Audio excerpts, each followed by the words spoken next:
হাসরের মাঠে তোমার জন্য এমন কিছু প্রকাশ পাওয়া যাবে যা তোমার প্রত্যাশা ছিল না। এই আয়াত পড়ে আম্মাজান কাঁদতেছেন। কান্দার কথা তো না, কারণ তিনি তো জান্নাতি সুসংবাদ পাওয়া গেছেন, তার তো কান্নার কথা ছিল না। অথচ আমরা নিশ্চিন্তে বসে আছি যে আমি নিজেকে যা মনে করতেছি হাসরের মাঠে মনে হয় আমি ওইভাবেই উঠবো। আমি নিজেকে আলেম মনে করতেছি, কিন্তু আমার খবর নাই নিয়তের গড়বড়ির কারণে ভিতর কখন খোসা হয়ে গেছে, খোসা নাই কিচ্ছু। হাসরের মাঠে যায় দেখবো আলেম তো না, জালেম হিসাবে মালিকের সামনে উঠছি। ওয়াবাদালাহুম মিনাল্লাহ মা লাম ইয়াকুনু ইহতাসিবুন। আমি হাজী সাহেব, নিয়তের গড়বড়ির কারণে উপরে লেভেল তো লাগছে হাজী সাহেব। ওয়াবাদালাহুম মিনাল্লাহি মা লাম ইয়াকুনু ইহতাসিবুন। অথচ দেখা যাবে নিয়তের গড়বড়ির কারণে আল্লাহর সামনে এমন কিছু প্রকাশ পাইছে যে আমার উপরের লেভেলের সাথে ভিতরটা আর মিলতেছে না।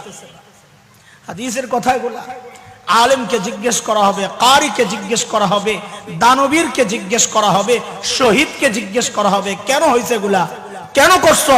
বলে আপনাকে খুশি করার জন্য। বলে না, আমাকে খুশি করার জন্য করো নাই, মানুষ তোমাকে আলেম বলবে ওই জন্য করছো, মানুষ তোমাকে কারি বলবে ওই জন্য পড়ছো, মানুষ তোমাকে শহীদ বলবে এই জন্য করছো, মানুষ তোমাকে দানবীর বলবে ওই জন্য দান করছো। দুনিয়ায় প্রতিদান পায়া গেছো, এখন আর কিচ্ছু নাই। হযরতে ওমর ফারুক রাদিয়াল্লাহু তাআলা আনহুর সামনে এই আয়াত একজনে তিলাওয়াত করতেছিল সূরা আহকাফের। আযহাবতুম তাইয়্যিবাতিকুম ফি হায়াতিকুমুদ দুনিয়া ওয়াস্তামতা'তুম বিহা ফালইয়াওমা তুজজাউনা আযাবাল হুন বিমা কুনতুম তাকুলুনা আলাল্লাহি গায়রাল হক ওয়া বিমা কুনতুম তাস্তাকবিরুন। দুনিয়ায় ভোগ করে ফেলছো, এখন আর ভোগ করার কিচ্ছু নাই। এই আয়াত শুনে হযরত ওমর কাঁদতেছেন।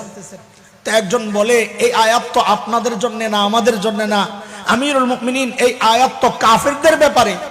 হযরত ওমর বলতেছেন আহারে কি বিশ্বাস, যদি আমাকেই বইলা দেওয়া হইল। চিন্তা করা। হযরত ওমরকে নবী বলছেন ওমরু ফিল জান্নাহ, ওমর জান্নাতি। ওমরের বাড়িটাও নবী জান্নাতে দেখে আসছেন, আয়েশা বলছে। সেই ওমর বলতেছেন যদি আমাকে বইলা দেওয়া হইল আমল যা করছো, যা যা দুনিয়ায় পায়া গেছো, না জানি আমার কোন নিয়তের গড়বড়ির কারণে আমার আমল বরবাদ হয়ে গেছে। হ্যাঁ, এই আয়াতটা যখনই পড়ি কলিজাটা মোচড় দিয়া ওঠে। হায় মালিক, না জানি কি প্রকাশ পায়, মালাম ইয়াকুনু ইহতাসিবুন, না জানি ওই কথা আমার উপর দিয়াও আসে। আল্লাহর স্ক্যানিং মেশিনের সামনে দিয়া যখন আমি অতিক্রম করব, না জানি ডাক দেওয়া হয় ওয়াকিফুহুম ইন্নাহুম মাসউলুন, এটারে আটকা, এটারে ধর। এটার উপর দিয়া তো আলেমের লেবাস, ভিতরে তো মুনাফিকি। এটার উপর দিয়া তো হাজির লেবাস, ভিতরে তো মুনাফিকি। ইন্নাহুম মাসউলুন, এটারে জিজ্ঞাসাবাদ করব। যদি জিজ্ঞাসার মুখোমুখি হয়ে যায় বাঁচার কোনো উপায় নাই।